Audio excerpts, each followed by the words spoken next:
Shalom. Saudara, kita perlu benar-benar serius dalam hidup ini.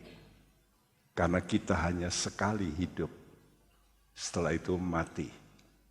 Dan setelah mati, apakah kita benar-benar masuk dalam yang namanya hitungan Tuhan? Kita benar-benar nama kita tersurat dalam kerajaan sorga. Kita harus memastikan bahwa kita pasti selamat. Ada pertanyaan dari murid Tuhan. Tuhan, sedikitkah orang yang akan masuk dalam hidup kekal? Itu dapat saudara baca dalam Injil Lukas 13. Waktu mereka tanya, sedikitkah? Tuhan tidak jawab sedikit atau banyak. Apa jawaban Tuhan? Bergumullah atau berjuanglah. Ya, saudaraku, bahasa Inggris katakan strive. Strive itu seperti orang lagi adu gulat itu. Ya, jadi hidup itu seperti itu. Saudara nanti bisa mengakhiri hidup Anda dengan hidup kekal atau kematian kekal. Kita akan masuk dalam kesenangan yang kekal atau kesusahan yang kekal di neraka. Saudaraku, jadi ini bukan sesuatu yang ringan perjuangan kita. Ya, jadi kita mesti benar-benar orang Jawa bilang ngotot, ya, betul-betul dengan seluruh energi kita, kekuatan kita untuk menghadapi yang disebut hari depan. Nah, yang pasti dipastikan kalau engkau mempersilakan Tuhan itu hidup di dalam dirimu. Nah, kalau Tuhan hidup dalam dirimu, pasti sudah. Pasti engkau itu pasti akan selamat, pasti akan berkemenangan. Kalau Tuhan itu hidup dalam dirimu. Nah, Tuhan berkata begini, tidak tahukah kamu bahwa tubuhmu itu rumah Allah, bait Allah. Di mana Allah akan diam. Jadi kalau saudara mau memastikan, yaitu saudaraku, membiarkan hidupmu itu benar-benar dihuni oleh Roh Kudus. Kalau hidupmu dihuni oleh Roh Kudus, pasti dapat hidup kekal, itu pasti. Tapi ingat, kata Roh Kudus jadi menuntut kudus. Nah, ini saudara perlu renungkan ini ya. Jadi kita ini betul-betul dituntut satu hidup yang benar-benar kudus. Dan ini adalah pola manusia sorgawi. Karena itu jangan kita mengikuti cara hidup orang-orang dunia. Walaupun kemajuan zaman ini itu. Tapi kita harus kembali kepada Alkitab. Ya, ini penting supaya kita sadar bahwa diri kita ini rumah Allah. Karena itu jadikanlah dirimu itu rumah Allah, ya.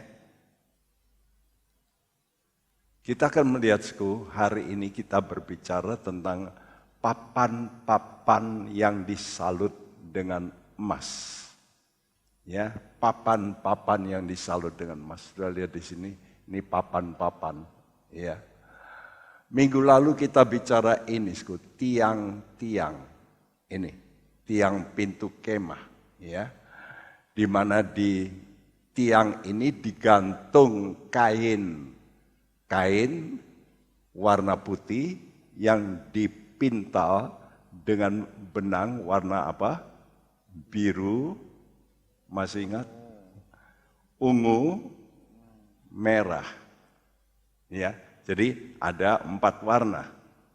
Putih, biru, ungu, merah. Dan keempat warna ini melambangkan daripada kehidupan Tuhan Yesus. Ya, warna biru itulah warna yang sering dulu dipakai oleh hamba. Warna ungu adalah warna pakaian yang hanya dipakai oleh raja dan bangsawan-bangsawan pada zaman dulu. Ya, orang biasa tidak boleh, bahkan tidak mampu membeli kain ungu. Karena untuk membuat ungu itu sangat sukar dulu ya. Saudara, jadi Tuhan Yesus sebagai hamba, lalu Tuhan Yesus sebagai raja juga. Namun Tuhan Yesus juga sebagai manusia. Dan itu digambarkan dengan warna merah, darah, di mana menunjukkan Yesus yang menderita untuk dosa-dosa kita. Dan warna putih adalah warna kekudusan Allah. Jadi itulah warna dari pribadi Allah sendiri. Saudaraku, itulah yang disebut Injil. Berita Injil memberitakan Yesus yang adalah Allah menjadi manusia yang menderita, mau jadi hamba, tapi berakhir menjadi raja.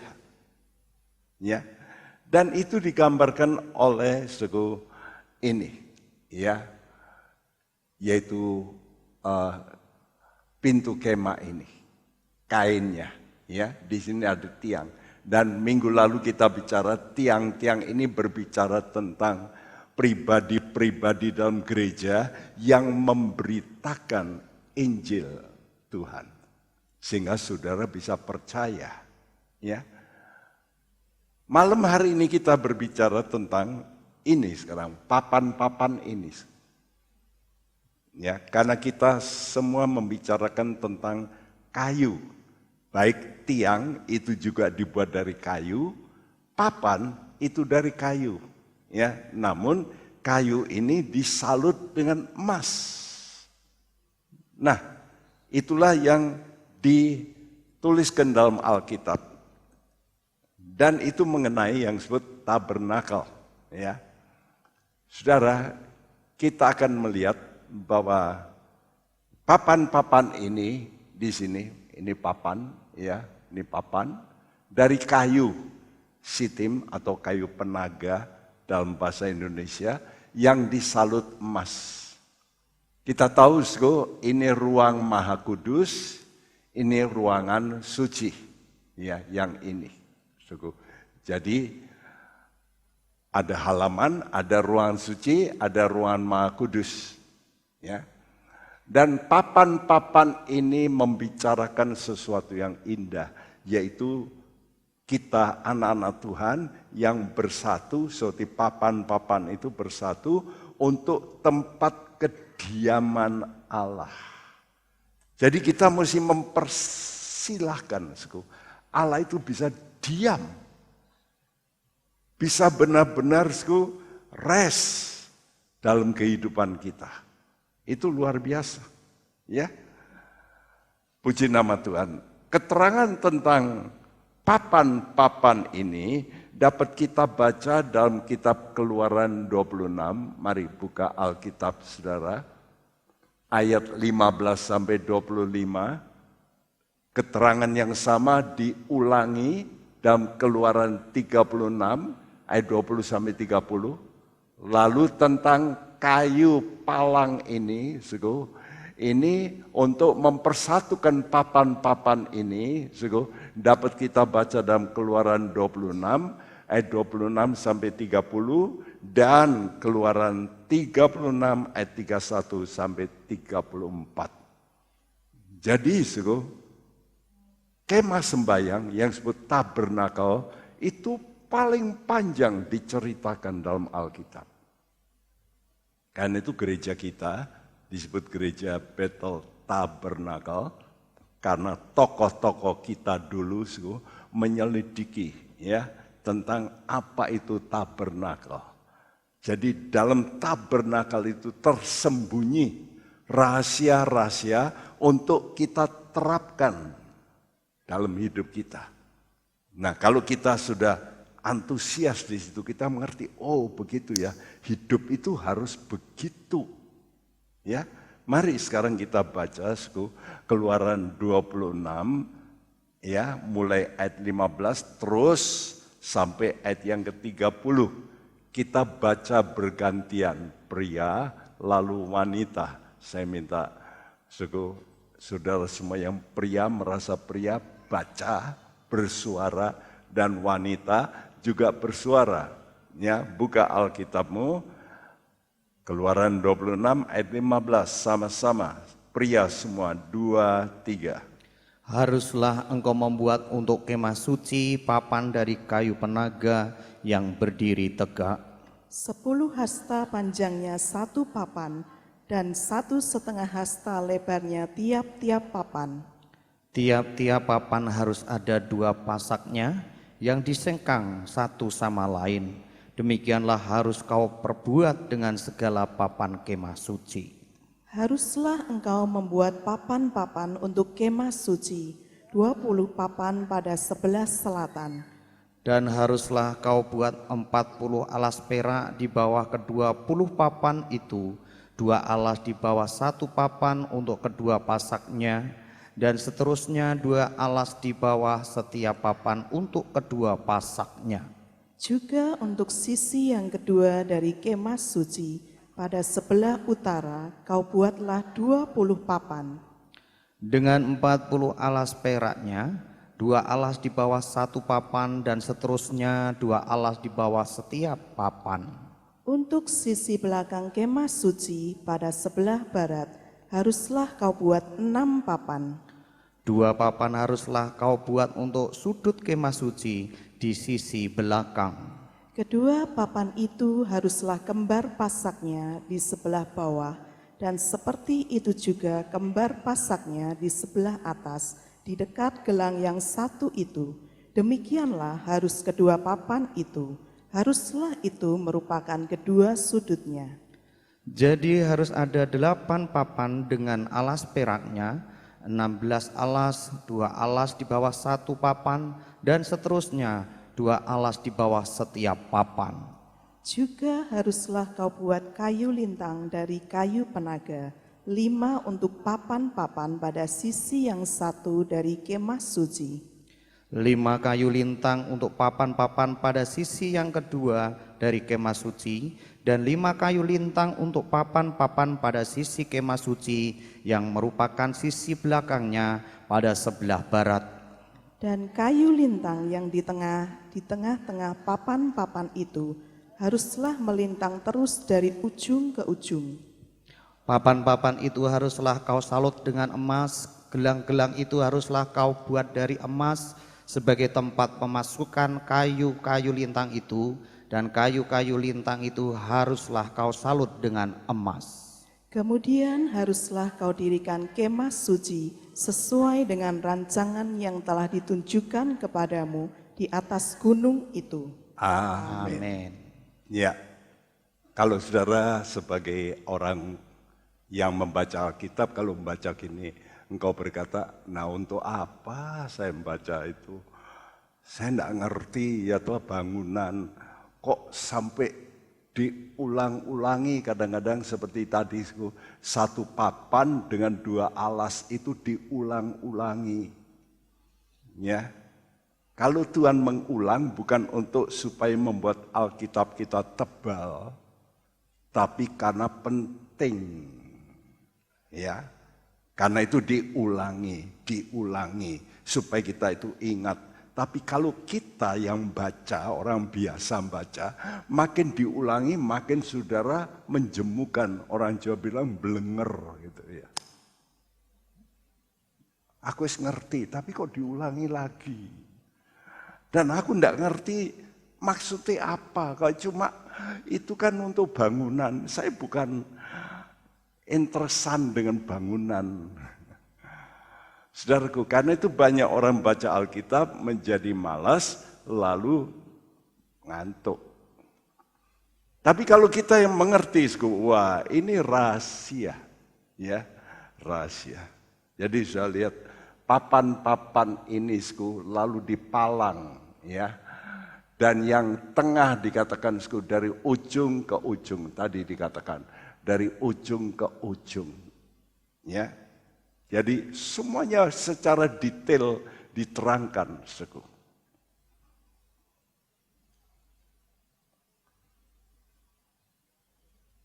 Kita melihat di sini, fungsi dari utama dari papan-papan tabernakel itu apa toh?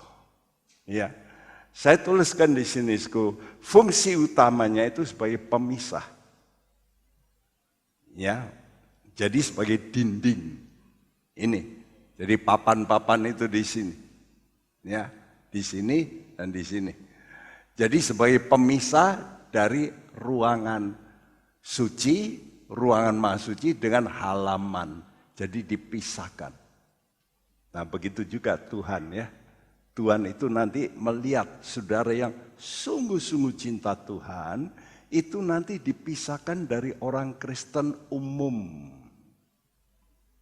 Orang Kristen umum itu digambarkan seperti ini, halaman. Ya, halaman ini isinya ini, ini bicara soal pertobatan, baptisan. Jadi percaya Yesus tobat, percaya Yesus tobat. Banyak orang Kristen begitu, ya, habis percaya berbuat dosa, tobat, habis tobat, ya, lalu berbuat dosa lagi, tobat lagi. Nah itu orang Kristen yang umum. Saya harap saudara jangan menjadi orang Kristen yang umum, tapi saudara menjadi orang Kristen yang spesial, yang masuk di sini. Dan masuk di sini, saudara akan menemukan yang ini disebut papan-papan. Jadi para imam yang masuk di tempat ini, lalu melihat dindingnya itu dari emas. Kalau di sini, semua ini dari tembaga. Begitu dia masuk di sini, dia melihat satu ruangan yang kemilau emas. Nah, saudara, di halaman sendiri itu dipisahkan dari luar dengan pagar ini. Kalau kita baca dalam Keluaran 27, pagar ini dibuat dari kain lenan halus yang dipintal, kain putih yang dipintal.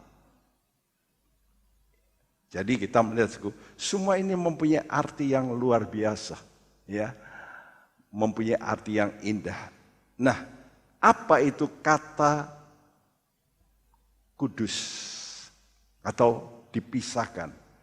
Kata kudus, menguduskan itu hagiaso. Bahasa Grekanya, artinya memisahkan diri dari pemakaian yang sia-sia kepada pemakaian yang khusus. Jadi jangan sampai saudara itu memakai hidupmu untuk yang sia-sia. Mungkin saudara yang masih duniawi itu lebih banyak yang sia-sia. Contohnya, saudara suka nonton sinetron. Apa berguna toh bagi hidupmu? Saya tanya. Sia-sia toh? Benar nggak sebenarnya? Kecuali kalau sudah nonton pengajaran, ilmu, itu menguntungkan.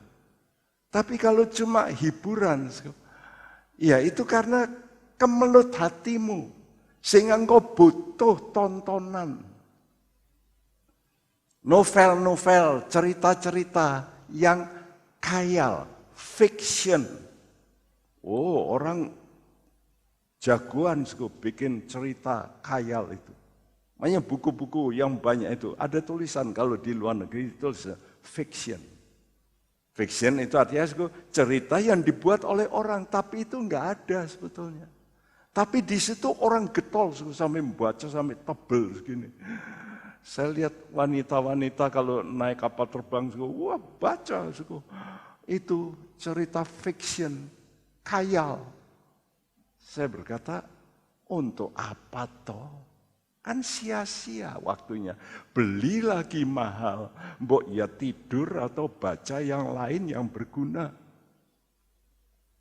Jadi banyak kita itu sebenarnya mengisi waktu dengan sia-sia. Ini namanya kita di luar di sini. Jadi dengan kita masuk di sini, maka kita itu mulai terpisah. Nah, papan-papan ini memisahkan ruangan Maha Kudus dan ruangan suci dari halaman, ya.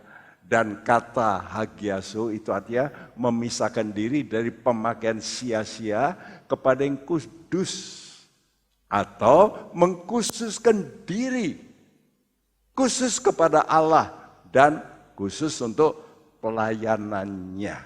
Ya, itu namanya hagiaso atau mengkuduskan diri.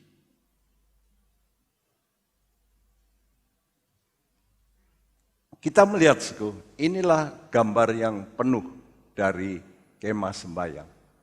Seperti ini. Ya.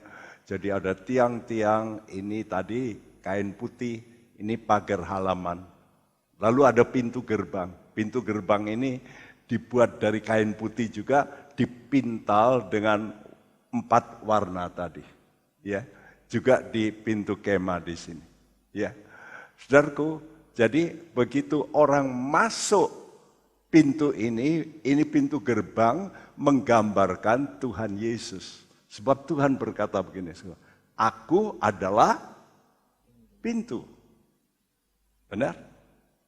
Barang siapa masuk, dia akan mempunyai hidup.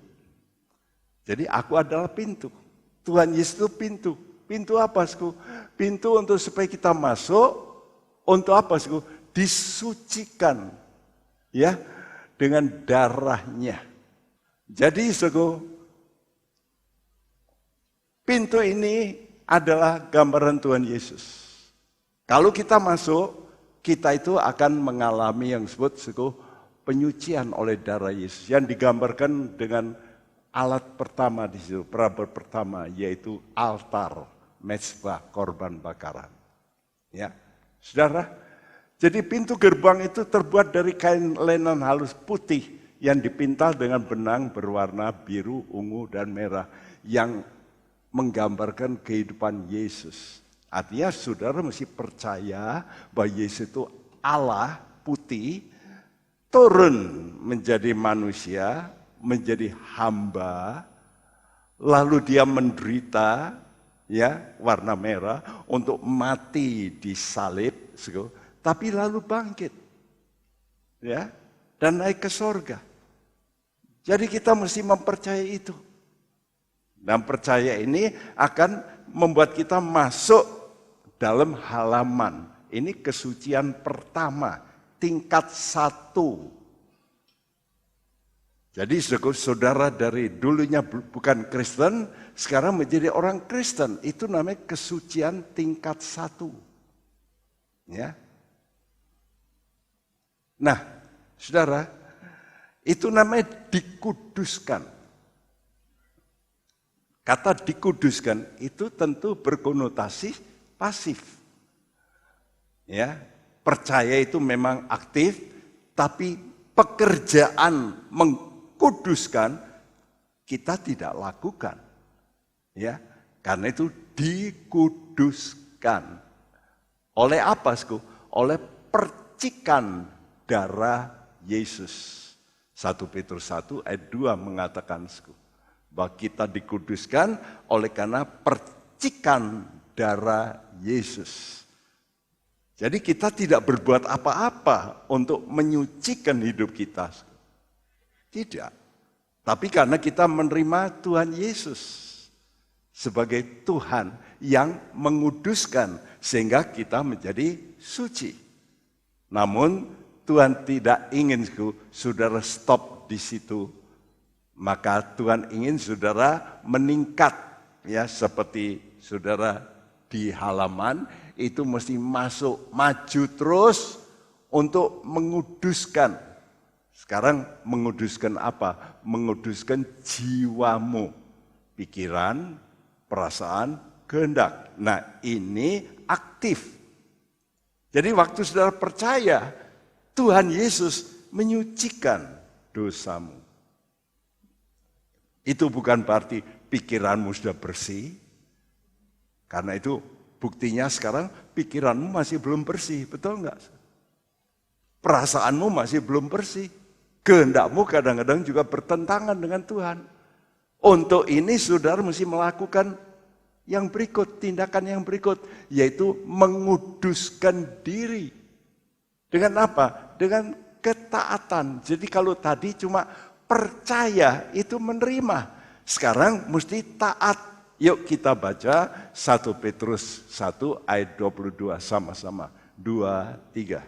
Karena kamu telah menyucikan jiwamu oleh ketaatan kepada kebenaran, sehingga kamu dapat mengamalkan kasih persaudaraan yang tulus ikhlas, hendaklah kamu bersungguh-sungguh saling mengasihi dengan segenap hatimu. Iya, saya kurung kata dirimu. Alkitab saudara ditulis dirimu. Mestinya itu jiwamu. Karena kamu telah menyucikan jiwamu. Bagaimana saudara supaya jiwamu, yaitu pikiran, perasaan, dan kehendakmu itu bisa suci? Yaitu kalau engkau mulai taat. Apa yang Tuhan katakan, engkau ikuti. Kalau Tuhan kata ampuni kesalahan orang, saudara mesti ampuni. Kalau saudara ngotot tidak mau ampuni, jiwamu nggak bisa suci. Ya, kalau kata Tuhan, serahkanlah khawatirmu. Ya, kita mesti berdoa. Lalu menyerahkan. Kalau kita nggak mau berdoa, kita terus khawatir. Ya, mana bisa suci? Nggak bisa. Jadi untuk ini saudara mesti bertindak. Ya, ini namanya saudara aktif dalam hal pengudusan, ya, saudara. Kita melihat, kita bicara semuanya tentang kayu ini, sebab saya konsentrasi dengan kayu sitim. Beberapa waktu lalu kita bicara tentang mezbah korban bakaran, juga kayu, ya. Lalu tiang juga kayu. Tapi kalau mezbah bakaran, kayu yang disalut tembaga.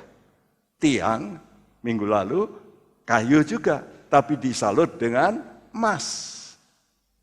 Ya. Dan di sini papan, ya. Jadi kayu ini melambangkan apa? Kayu melambangkan kemanusiaan, yaitu diri kita. Emas itu melambangkan kemuliaan Allah atau sifat ilahi. Ya. Emas, logam yang enggak bisa berubah. Dan bobotnya berat. Ya, itu namanya kemuliaan. Dan memang namanya logam mulia. Luar biasa. Ya, papan-papan ini menggambarkan siapa? Kita sudah katakan bahwa papan-papan itu adalah kayu sitim yang dipilih. Lalu dijadikan rumah Allah. Kalau kayu ini tidak jadi kemah suci, pasti digunakan untuk yang lain. Entah untuk dibakar, entah jadi peti mati, ya toh, entah jadi patung, dan sebagainya. Tapi kalau kayu ini diambil oleh Tuhan, lalu dijadikan alat-alat dalam rumah Allah, termasuk papan. Ini menggambarkan papan-papan ini yang disalut dengan emas adalah orang-orang pilihan Tuhan. Yang disalut dengan apa? Dengan kemuliaan Allah. 1 Petrus 4 ayat 12 sampai 14. Tolong bacakan. Saudara-saudara yang kekasih, janganlah kamu heran akan nyala api siksaan yang datang kepadamu sebagai ujian, seolah-olah ada sesuatu yang luar biasa terjadi atas kamu. Sebaliknya bersukacitalah sesuai dengan bagian yang kamu dapat dalam penderitaan Kristus, supaya kamu juga boleh bergembira dan bersukacita pada waktu Ia menyatakan kemuliaannya. Berbahagialah kamu jika kamu dinista karena nama Kristus, sebab roh kemuliaan yaitu roh Allah ada padamu. Roh kemuliaan yaitu roh Allah. Kapan ada pada kita? Kalau kita menderita, dinista karena Kristus. Jadi ini berarti saudara, oleh karena taat, saudara itu menderita. Coba kalau saudara, orang utang nggak bayar, kita ampuni, itu menderita nggak saudara? Pasti menderita. Orang maki, saudara tidak balas, menderita nggak? Menderita. Tapi kalau saudara mau taat dalam penderitaanmu, maka roh Allah itu akan memenuhi saudara. Ini artinya imbalannya. Jadi orang Kristen itu betul-betul sebagai sesuatu yang sering dilecehkan, sering dihina, yang harus menerima. Ya, bahkan menerima untuk dirugikan dan sebagainya. Karena itu kita harus menjadi orang-orang yang siap untuk itu, mengikuti Yesus. Nah, iman yang murni itu adalah iman yang menggambarkan seperti emas tadi. Bagaimana emas itu yang menyalut kayu ini? Alkitab mengatakan emasnya adalah emas murni. Nah, bagaimana emas jadi murni? Harus lewat api. Tidak dapat tidak. Ya. Jadi untuk meningkatkan namanya karat supaya bisa naik menjadi 24 karat itu lewat api dan berulang-ulang terus. Untuk naikkan sedikit aja pada akhir-akhir itu sukar. Dari 23 ke 24 itu paling sukar. Karena itu enggak ada emas yang 100% murni di dunia ini. Enggak ada. Biasanya 99,9%. Kurang 0,1%. Sukarnya bukan main. Dan itu semua oleh karena lalui api. Jadi kayu penaga yang tadinya begini, kalau disalut jadi begini. Ya, tidak kelihatan kayunya, yang kelihatan itu emas. Nah, emas penyalut ini harus dimurnikan dengan api. Nah, ini gambaran sejajar dengan apa yang Tuhan ceritakan ini, itu mempunyai maksud iman Anda itu perlu dimurnikan. Supaya mempunyai kadar iman. Saudara itu kadar imanmu itu mesti iman yang bermutu. Mutunya apa?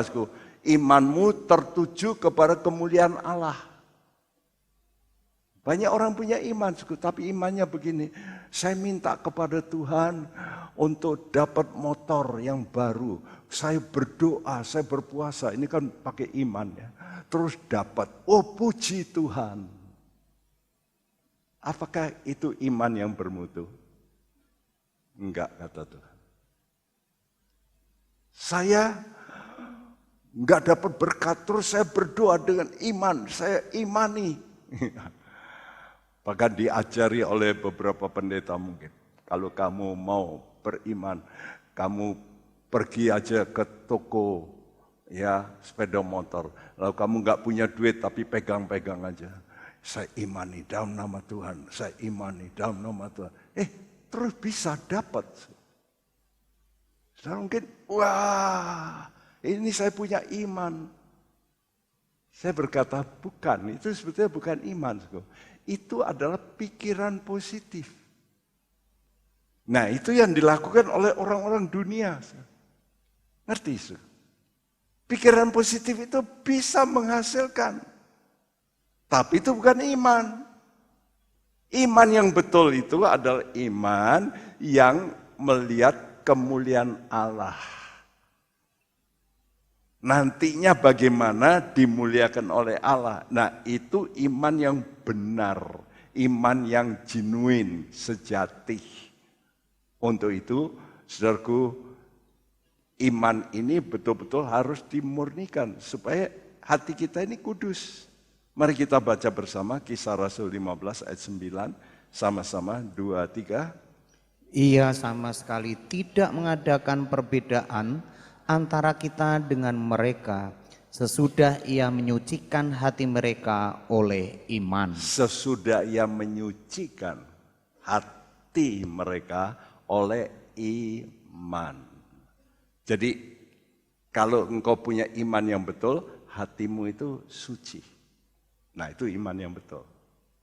Tapi iman yang, Tuhan saya minta berkat ini pasti dikasih, dapat. Belum tentu hatimu suci. Ngerti ya? Tapi kalau engkau merindukan kemuliaan Tuhan, hatimu itu suci. Ya. Jadi iman sejati yang benar adalah tujuannya mencari kemuliaan Tuhan. Nanti kalau sudah masuk surga itu mulia. Bagi Tuhan, kemuliaan Tuhan itu adalah kita justru.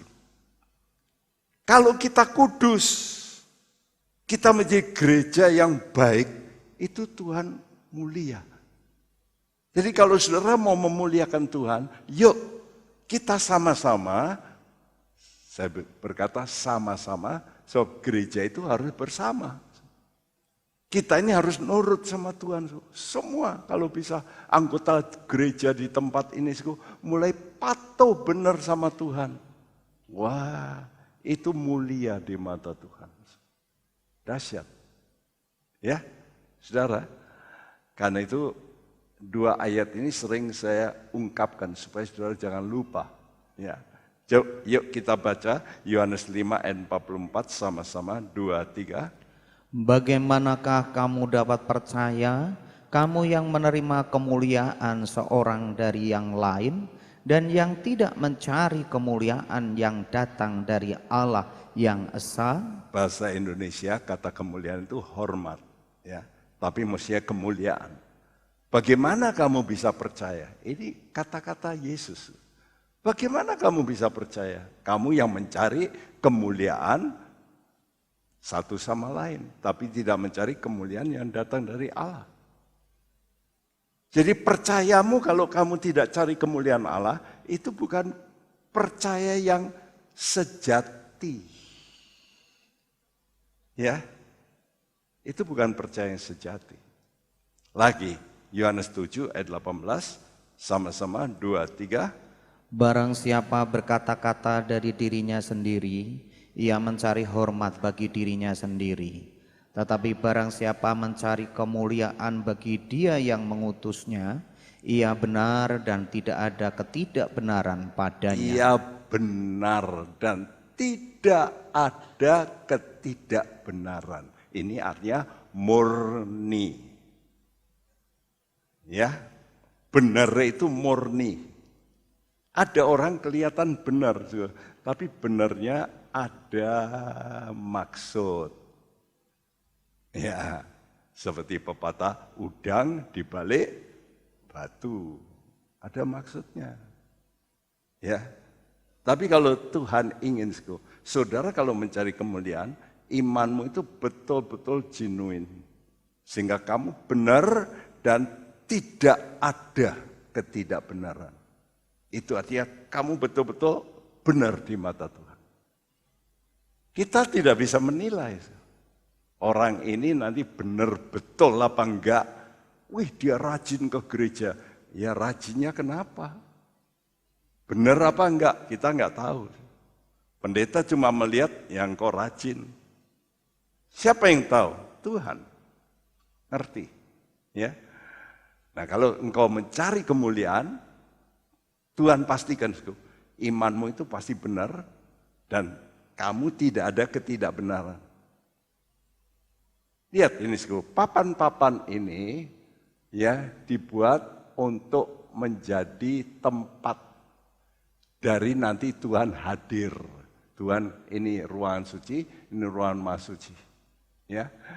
Jadi orang-orang percaya mencari kemuliaan itu dilambangkan seperti papan-papan ini dalam kemah suci.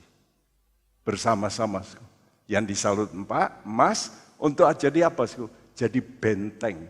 Benteng kesucian. Kenapa begitu? Karena papan ini nanti kita lihat, wih, tinggi. Ya, ini kalau kena angin bisa roboh ini. Betul nggak? Apalagi di padang gurun, anginnya keras, banyak pasir, ya, jadi banyak terpaan. Nah, ini menggambarkan, para pelayan Tuhan yang telah teruji imannya, yang mau bergandengan di sini. Nah, ini saya rindukan, kalau di gereja ini ada para pelayan Tuhan yang imannya tulus, bersih, lalu kita bersama-sama menjadi namanya benteng kesucian. Supaya jangan diterobos oleh hal-hal yang nggak benar. Saya sedih sebab banyak gereja diterobos oleh hal-hal yang nggak benar. Apalagi sebagai pembicara, pembicara ini paling penting ini. Kalau dia salah ngajar, orang bisa salah. Ya. Karena itu kita mesti mengerti ini. Tadi dikatakan dalam Keluaran 26 ayat 15, nah kita sekarang mulai belajar tentang papan ini. Perhatikan ayat ke-15 diulangi. Haruslah engkau membuat untuk kemah suci papan dari kayu penaga yang berdiri tegak 10 hasta panjangnya, 1 papan dan 1,5 hasta lebarnya tiap-tiap papan. Ya, cukup. Haruslah engkau membuat untuk kemah suci papan dari kayu penaga atau kayu sitim yang berdiri tegak. Nah, ini penting ya. Berdiri tegak, lalu apa? Panjangnya itu 10 hasta. Lebarnya papan itu 1,5. Jadi bayangkan, 1 hasta itu 54 cm. Apa yang disebut hasta? Hasta itu ini loh. Ini ujung ini sampai ini. Ini 1 hasta ini. Nanti sudah ukur yang rata-rata orang normal ya. Itu kurang lebih 54 cm ini. Ya, ini 1 hasta. Jadi kalau 10 hasta berapa? 10 hasta 5,4 meter. Nah, gedung ini saya nggak tahu ini berapa meter. Ya. Nah, ruangan kemah suci itu seperti ini kira-kira 5,4 meter. Jadi papan loh ini berdiri. Ini beton. Kalau ini papan. Beton lagi ditanam lagi. Kalau ini tidak ditanam loh. Kok bisa ya berdiri? Kena angin.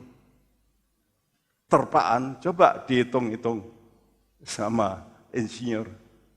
Kalau kena angin badai gitu, kok bisa berdiri? Ya, tentu ada sebabnya. Kenapa bisa? Ya, saudara, jadi cukup tinggi, 5,4 meter. Ya, jadi inilah kehidupan dari orang-orang percaya yang dipilih Tuhan, yang bisa berdiri tegak dalam problem, masalah, sakit, dia tetap beriman. Nah, orang-orang demikian ini betul-betul menjadi benteng kekudusan di gereja. Saya rindu adanya orang-orang yang begini muncul di gereja untuk membantu bersama supaya kuat gereja kita. Dan gereja kita bisa betul-betul didiami oleh Roh Kudus, hadirat Tuhan. Saya rindu itu, ya. Saudaraku, disalut dengan emas itu artinya bayanganku, orang-orang pilihan yang disalut dengan kemuliaan Allah. Karena Roh Kudus itu roh kemuliaan. Kenapa bisa begitu? Karena orang ini adalah orang yang mau dipimpin oleh Roh Kudus. Ya.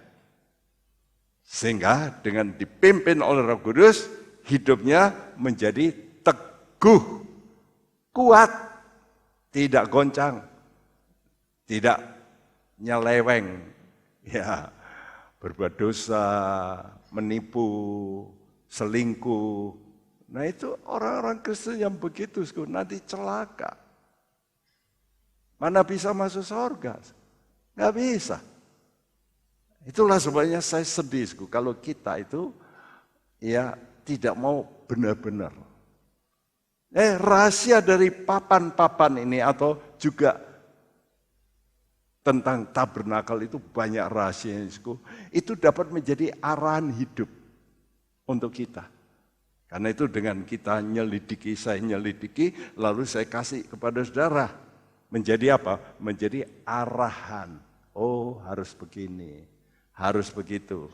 Ya, yuk kita sekarang baca bagaimana supaya arahan, supaya bisa berdiri tegak, teguh.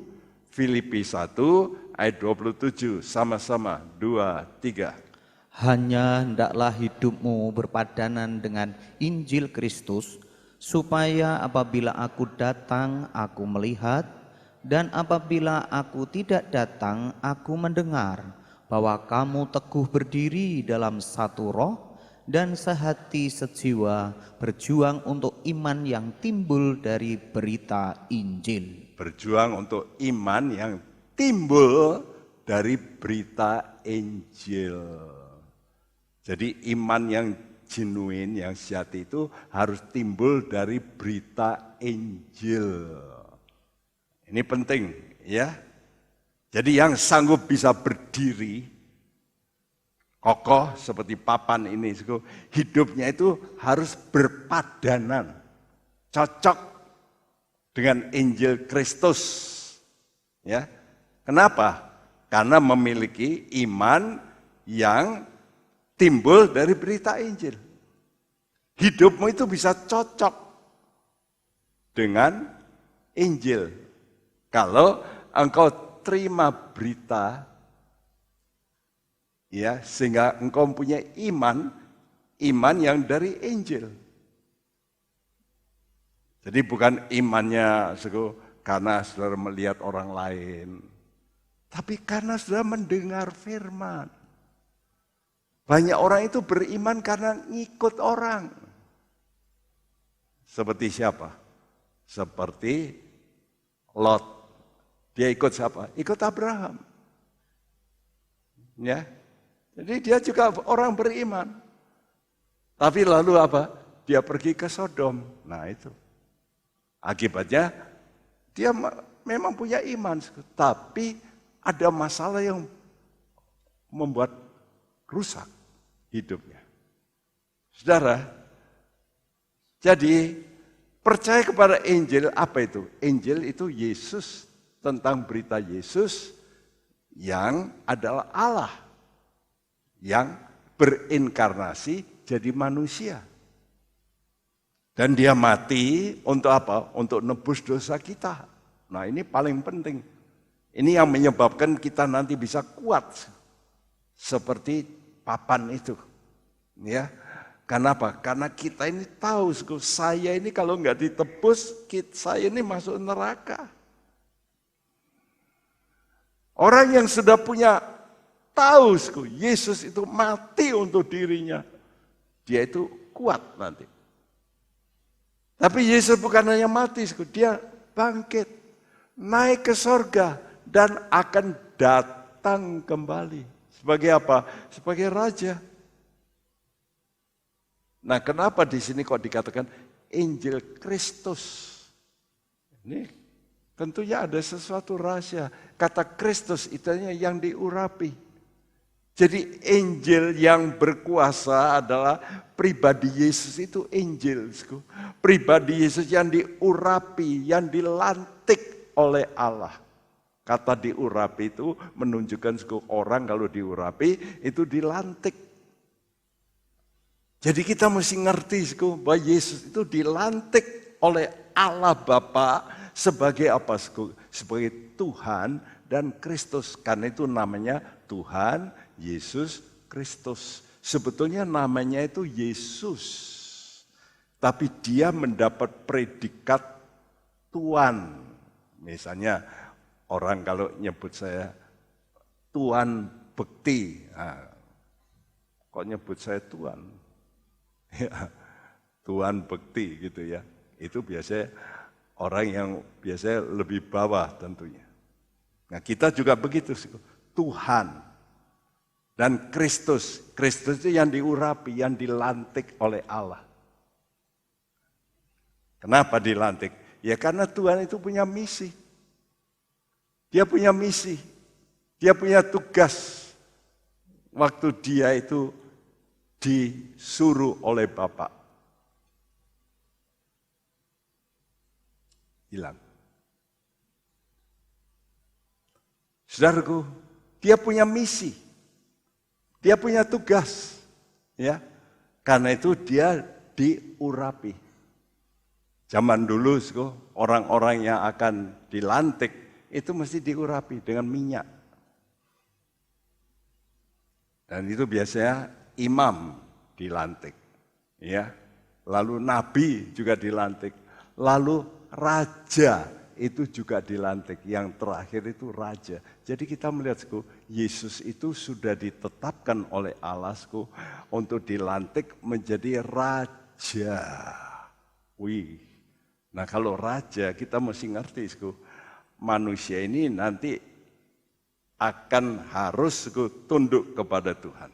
Ya, nah kita melihat bahwa Tuhan Yesus itu akan dilantik jadi apa? Jadi penguasa. Saya tuliskan di sini. Ya, penguasa atas seluruh manusia. Semua manusia mesti tunduk. Kita sekarang mungkin belum melihat ini. Tapi ini pasti. Saudara mesti yakin ya. Saudara menjadi pengikut Yesus mesti percaya. Semua orang yang tidak mau tunduk kepada aturan dari Allah yang menetapkan Yesus itu jadi penguasa, semua akan binasa. Pasti masuk neraka. Ini kita mesti ngerti. Karena itulah jangan main-main dengan apa yang Tuhan katakan. Kalau kita tidak mau nurut, kita nanti akan binasa. Celaka.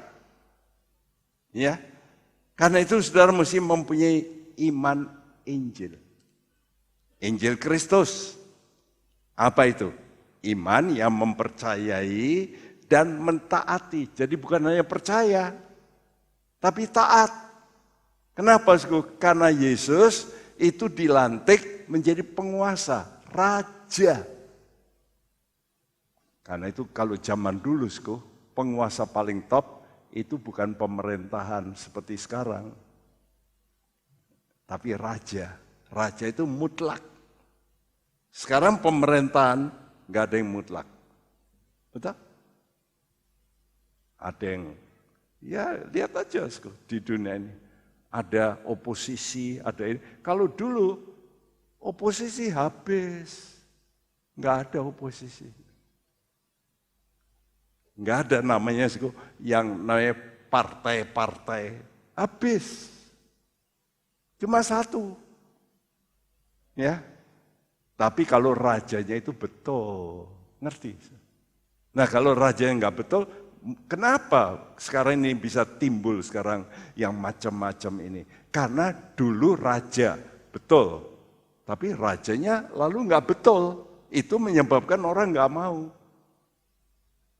Tapi coba seperti Raja Daud, wah itu paling bagus. Selama pemerintahan Israel paling top zaman itu Daud yang pegang. Dan semua adil betul. Karena itu makmur. Karena itu negara itu kecil, tapi wah bisa mengalahkan musuh-musuh yang banyak sekali. Ya, bahkan sampai Salomo anaknya itu bisa mendapat istri seorang dari Raja Mesir. Berarti bisa besanan dengan Raja Dunia. Itu negara kecil. Itu artinya dihargai betul. Nah Yesus nanti akan datang sebagai Raja. Dia akan datang sebagai Raja. Karena itu dia itu ditetapkan oleh Allah Bapa dalam Kisah Rasul 2 ayat 36 bahwa Yesus itu dibuat oleh Allah Bapa menjadi Tuhan dan Kristus. Ya, Tuhan dan Raja. Karena itu Yesus jadi Tuhan segala Tuhan, Raja segala Raja. Jadi semua pimpinan di dunia itu takluk pada Tuhan. Wah, itu baru aman. Ya, pimpinan Tuhan begini, pemerintahan yang paling bagus. Hebat.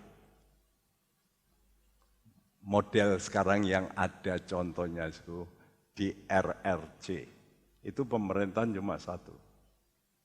Dan sekarang memang paling top di dunia ini, paling kaya, majunya paling hebat. Kenapa? Karena semua tunduk. Enggak ada orang enggak tunduk mati, habis. Ya. Tapi lihat pemerintahnya maju, ya.